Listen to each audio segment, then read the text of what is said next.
Hello beautiful people, আশা করছি যে যেখান থেকে দেখছেন সবাই সুস্থ আছেন, ভালো আছেন এবং নিরাপদে আছেন। বন্ধুরা, আজকে আপনাদেরকে নিয়ে যাব আমার একটা শর্ট ট্যুর ব্লগে, যেখানে আপনারা দেখতে পাবেন আজ থেকে 300 বছরের আগের ইতিহাস। বাংলার 1700 সালের দিকে এই জনপদের যাত্রা শুরু হয়েছিল। আমরা যাব বাকেরগঞ্জের দিকে। তো সাথে থাকুন, দেখা যাক আজকে আমরা ওখানে কি প্রাচীন নিদর্শন বা ঐতিহ্য দেখতে পাই। বেশ কিছুদিন হলো দূরে কোথাও ঘুরতে যাওয়া হয় না। এখন ঘড়ির কাঁটায় সকাল 9টা। বাইক নিয়ে বাসা থেকে বেরিয়ে পড়লাম বরিশালের বাকেরগঞ্জের উদ্দেশ্যে। যাচ্ছি এক প্রাচীন নিদর্শন দেখতে ও জানতে। আপনারাও সাথে থাকুন। বন্ধুরা, আমরা এখন দাঁড়িয়ে আছি বাকেরগঞ্জের তুলাতলী নদীর পাড়ে। বরিশাল থেকে সকালের কুয়াশা ঠেলে আমরা চলে এসেছি বাকেরগঞ্জে। সূর্যের মিষ্টি রোদ উপভোগ করছি নদীর পাড়ে দাঁড়িয়ে। আমরা এখন যে জায়গাটা দাঁড়িয়ে আছি এটা হচ্ছে কলসকাঠি খেওয়াঘাট। আমরা এই কলসকাঠি খেওয়াঘাট মানে এই তুলাতলী নদীটা পার হয়ে আমরা যাব কলসকাঠি বাজারে। কলসকাঠি বাজারের ঠিক একটু আগেই হচ্ছে সেই জমিদার বাড়ি, যেখানে আজকে আমাদের গন্তব্য, যেখানে লুকিয়ে আছে 300 বছরের ইতিহাস। চলুন দেখে আসি আসলে কেমন ছিল সেই জমিদার বাড়ি। কলসকাঠি জমিদার বাড়িতে যেতে হলে আপনাদের খেয়ায় পার হতে হবে এই তুলাতলী নদীটি। আপনি চাইলে তুলাতলী ব্রিজ দিয়েও যেতে পারবেন জমিদার বাড়িতে। সেক্ষেত্রে অতিরিক্ত 4 থেকে 5 কিলোমিটার রাস্তা বেশি ঘুরতে হবে আপনাকে। যদিও আমি বরিশাল ফেরার পথে ওই ব্রিজ ধরেই ফিরব।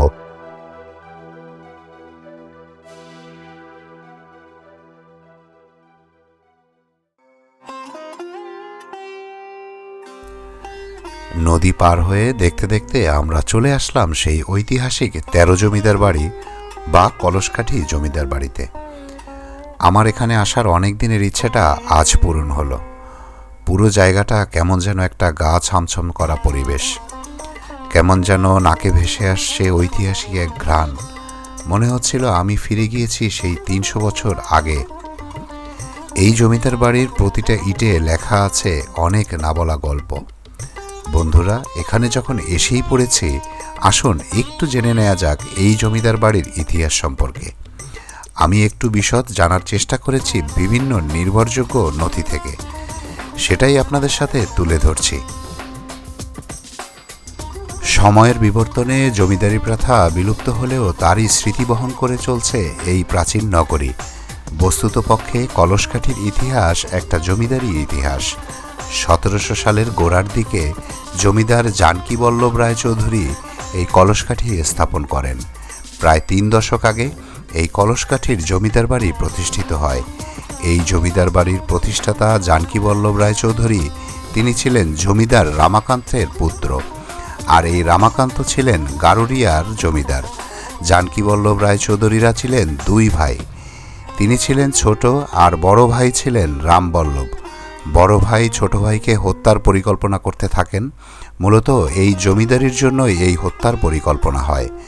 ছোট ভাই অর্থাৎ জানকী বল্লভ রায়চৌধুরী তার বৌদির মাধ্যমে তাকে হত্যার এই ব্যাপারটি জানতে পারে। পরে রাতের আধারে তিনি মুর্শিদাবাদ চলে যান নবাবের কাছে এবং সেখানে যেয়ে আশ্রয় গ্রহণ করেন। পরবর্তীতে সেখানে নবাবের কাছে সকল বিষয়ে উনি বলেন।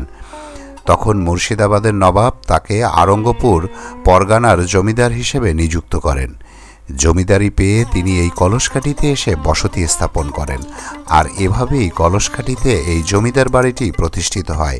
এখানে 13 জন জমিদারদের বাস ছিল, আর তাদের আলাদা আলাদা জমিদার বাড়ি ছিল, যারা মূলত এই জমিদার বাড়ির গোড়াপত্তনকারী জানকী বল্লভ রায়চৌধুরীর বংশধর ছিল। তারা এই এলাকার প্রতাপশালী জমিদার ছিলেন। প্রায় 300 বছরের বেশি সময় ধরে এখানে জমিদার বাড়ি দাঁড়িয়ে আছে। এই জমিদার বাড়ি এখনও শক্ত অবকাঠামো ভিত্তি করে দাঁড়িয়ে আছে, কিন্তু এখন নিঃসন্দেহে এই জমিদার বাড়ি সংস্কারের দাবি রাখে। বলা হয় এখানে 13 জমিদারের বসবাস ছিল। আসলে কলসকাঠিকে একটি পৃথক জমিদার বাড়ি না বলে বলা যায় পূর্ণাঙ্গ একটি প্রাচীন শহর, আরেকটা সোনারগাঁও বা পানামা নগরের মতো। এখানে জমিদার বাড়িগুলো বিক্ষিপ্তভাবে ছড়িয়ে আছে চারিপাশে। মূল জমিদার বাড়ি থেকে বের হয়ে পাশে আরেকটি পুরনো জমিদার বাড়ি আছে এখানে বেশিরভাগই হিন্দুদের বসবাস। এই জমিদার বাড়িটি সংস্কারের অভাবে এখন জরাজীর্ণ। সামনে একটি বড় উঠান এবং সঙ্গে একটি মন্দিরও আছে। এই মন্দিরে এখনও 100 বছরের পুরনো মূল্যবান কোষ্ঠী পাথরের মূর্তি আছে। মন্দিরের সামনেই রয়েছে ছোট একটি দেবী।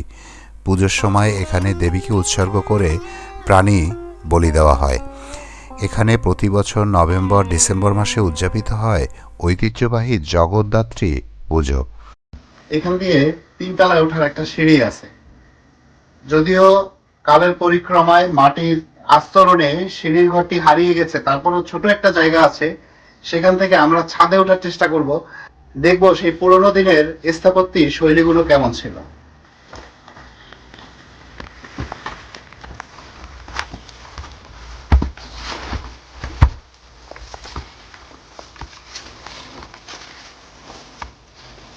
আমরা এখন দাঁড়িয়ে আছি কলসকাঠির সেই 300 বছর আগের জমিদার বাড়ির 3 তলার ছাদের উপরে। পুরো জমিদার বাড়িটি জঙ্গলে ছেয়ে গেছে। 3 তলার দোতলার প্রতিটি স্তরে স্তরে তালায় তালায় মাটির স্তরণে ঢেকে গিয়েছে পুরো ঐতিহ্য।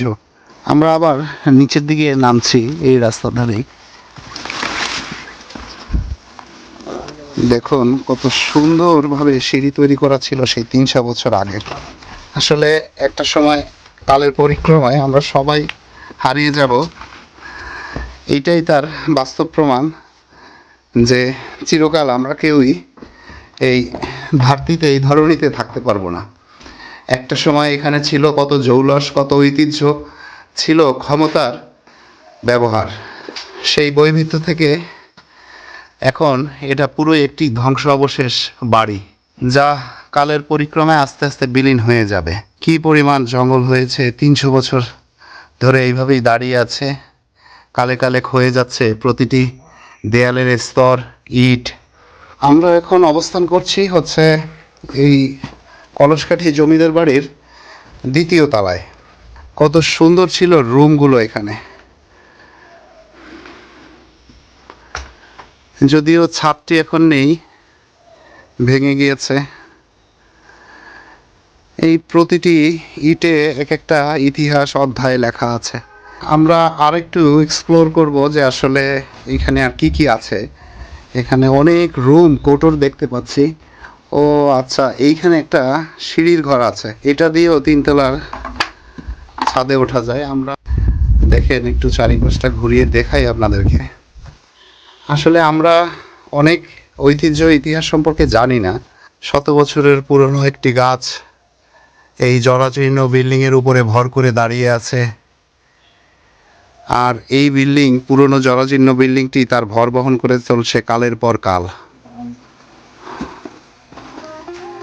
যদিও মাটির স্তরণে ঢাকা পড়ে গিয়েছে পুরো জমিদার বাড়িটির তালাগুলো, তারপরেও যতটুকু সম্ভব আমি আপনাদেরকে দেখানোর চেষ্টা করছি আমার এই ভিডিওর মাধ্যমে। আমরা সেই সিঁড়ি ধরে দেখি আরেকটু উপরে ওঠা যায় কিনা। যদিও খুব ভঙ্গুর অবস্থায় আছে, তারপরেও আমরা চেষ্টা করছি যে উপরে ওঠার। এখানে কোনো এক সময় এখানে আরেকটি তালা ছিল, ছাদ, কিন্তু এখন সেটা ভেঙে গিয়েছে, ছাদ নেই। পুরো জমিদার বাড়িটি একটা ও শেপের, বোঝা যাচ্ছে যে শেপটা হচ্ছে ও এর মতো। পুরো চারিপাশ জুড়ে হচ্ছে জমিদার বাড়ির রুম, মাঝখানে একটা উঠোন।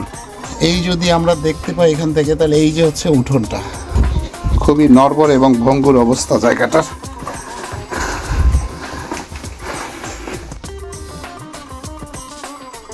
আমরা উঠেছিলাম ওখানে, এখন নিচের দিকে নামছি। আমরা এখন দাঁড়িয়েছি দোতলায়। মূলত আমরা ঘুরছি এবং এই বিল্ডিংয়ের যে স্থাপত্য শৈলী এবং কারুকাজ দেখছি, আর অবাক হচ্ছি যে আসলে 300 বছর আগে কি স্থাপত্য ও নির্মাণ শৈলী তারা ব্যবহার করেছিল তখনকার স্থপতিরা। আমরা দোতলায় একটা দারুণ জিনিস দেখতে পাচ্ছি, এটা আপনাদের সাথে একটু শেয়ার করি। আমরা এখন যেখানে দাঁড়িয়ে আছি এটা হয়তোবা গোসলখানা এবং বাথরুম এরিয়া ছিল সেই সময়ের। আমরা যদি একটু লক্ষ্য করি, আপনি দেখতে পাবেন এইখানে একটা টয়লেট। 300 বছর আগে 2য় তলায় টয়লেট, আপনি চিন্তা করেন তখনকার জমিদারেরা কতটা শৌখিন ছিল।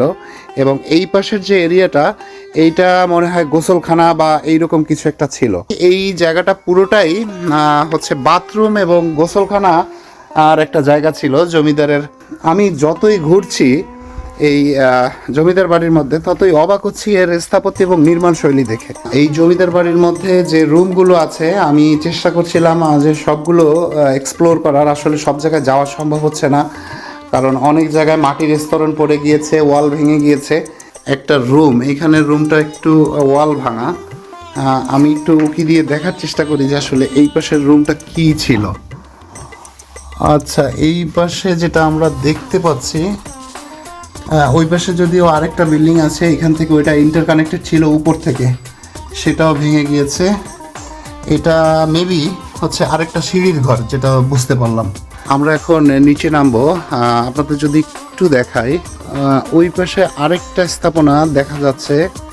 আমার যতদূর মনে হচ্ছে ওটা হয়তোবা মন্দির বা উপাসনালয় ছিল। চলুন আমরা আসলে ওই জায়গাটা দেখি যে আসলে ওইখানেটা কি ছিল। আমরা এখন দোতলা থেকে সিঁড়ি দিয়ে আস্তে আস্তে নিচের দিকে নামবো।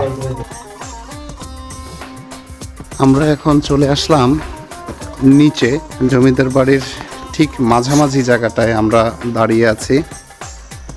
আমরা এখান থেকে একটু দেখার চেষ্টা করব পুরো জমিদার বাড়িটার একটা ভিউ। আমি ঠিক মিডলে দাঁড়িয়ে আছি, দেখুন তো। যদিও পিছনে একটা টিনের স্থাপনা, আমি জানি না এখানে কি জন্য এই স্থাপনাটা করা হয়েছে। আচ্ছা, আমরা যাচ্ছিলাম হচ্ছে উপাসনালয় বা মন্দিরের দিকে, বা একটু সেইখানটা দেখি। এই হচ্ছে সেই মন্দির বা উপাসনালয়। এটার নির্মাণ এবং স্থাপত্য শৈলী এত সুনিপুণ কারিগরি দক্ষতা এখানে দেখানো হয়েছে, যা যদি আপনাদেরকে আমি একটু জুম করে দেখাই তাহলে দেখতে পাবেন। এই যে ইটের গাঁথুনি এবং এই যে পিলারগুলো দেখেন কত সুন্দর এবং সুনিপুণ কাজ। পিছনে দেখা যাচ্ছে ওই যে ওয়ালের উপরে সিমেন্ট সুরকি দিয়ে ডিজাইন করা। মূল ফটকের উপরে এইখানে আমরা দেখতে পাচ্ছি একটা সিংহ এবং একটা বাঘের মূর্তি, সেটাও সেই 200-300 বছর আগে নির্মাণ করা হয়েছে। আরেকটা জিনিস দেখি, আপনারা অবাক হবেন। আমরা এখন এই যে মন্দিরের ভিতরে ঢুকলাম, এই যে মন্দিরের ছাদ, এই ছাদে যদিও লোহার রড ছিল, লোহার বার ছিল, সেই বারগুলো এখন আর নেই। হ্যাঁ, কিন্তু তারপরেও এটা দাঁড়িয়ে আছে স্থির হয়ে। এরপরে যদি আমরা আরেকটু দেখি, লক্ষ্য করতে পারছেন এখানে যে মন্দিরের যে সামনের জায়গাটা, এখানে যে টাইলসগুলো দেখা যাচ্ছে, এগুলো এখনও রঙগুলো বোঝা যাচ্ছে, লাল এবং নীল এবং কিছু সবুজ। চিন্তা করেন 300 বছর আগে করা এই, এখনও সুন্দর স্পষ্ট বোঝা যাচ্ছে যে এটা কী রঙের ছিল। মন্দিরের মধ্যে এই হচ্ছে দেখেন আমার পিছনে, এইখানে হয়তোবা তাদের উপাসনার বা মন্দিরের দেবদেবীর মূর্তিগুলো এখানে তারা রাখতো। এবং এই হচ্ছে পুরো উপাসনালয় বা মন্দিরের ভিউটা আমি আপনাদেরকে একবার দেখাচ্ছি। এই হচ্ছে ছাদ এবং এই যে লোহার যে বারগুলো দেখতে পাচ্ছেন, এই বারগুলোই পুরো ছাদের ভর বহন করছে সেই 300 বছর যাবত। এবং এই পাশে যদি একটু দেখতে পাই, এখানেও দোতলায় রুম আছে, কিন্তু এইখান থেকে দোতলায়, এই মন্দিরের মধ্যে যে ঘরটাতে বা বিল্ডিংটাতে অবস্থান করছি, এখান থেকে দোতলায় ওঠার সিঁড়ির ঘরটা ঠিক খুঁজে পেলাম না, যার কারণে আপনাদেরকে উপরে ওঠার জায়গাটা আমি দেখাতে পারছি না। আসলেই অসাধারণ চমৎকার একটা অনুভূতি হচ্ছে। আমি কিছু সময়ের জন্য মনে হচ্ছে আমি ফিরে গিয়েছি সেই 300 বছরের স্মৃতিতে। অদ্ভুত ব্যাপার, তাই না? দেখেন কত চমৎকার। আসলে একটা কথা কি, আমি ঘুরতে পছন্দ করি, আমি ঘুরে বেড়াই বাংলার রূপ বৈচিত্র্যর মাঝে, জানার চেষ্টা করি যে রূপ বৈচিত্র্য এবং বাংলার ইতিহাস সম্পর্কে, এবং সেগুলো আপনাদের সাথেও শেয়ার করি। ঠিক যদিও আমার বাড়ি বরিশালে, আমি এই কলসকাঠি জমিদার বাড়ির নাম অনেক শুনেছি, কিন্তু আসার সুযোগ হয়নি। আজকে চলে আসলাম, চিন্তা করলাম যে আসলে এখানে না গেলে আমি পুরো ব্যাপারটা জানবো না এবং আপনাদের সাথে শেয়ার করতে পারবো না। সেই 300 বছর আগে এই যে জমিদার বাড়ির নির্মাণে যে উপকরণগুলো ব্যবহার হয়েছিল, তার মধ্যে একটি উপকরণ আমরা খুঁজে পেয়েছি, এবং সেটাকে আমরা বর্তমান আধুনিক যুগে টাইলস বলেই চিনি। আপনাদের যদি আমি একটু দেখাই তাহলে দেখতে পাবেন। এই দেখেন সেটা কি সুন্দর, এটা একটা বড় টাইলসের অংশ বিশেষ, যদিও পোড়ামাটি দিয়ে বানানো, মাটি পুড়িয়ে এটা একটা খণ্ড বিশেষ খুঁজে পেলাম। এত ওয়েট যা বলার বাইরে, এইটুকের ওজন মনে হয় 5 কেজির উপরে হবে, আমার ধরে রাখতে কষ্ট হচ্ছে।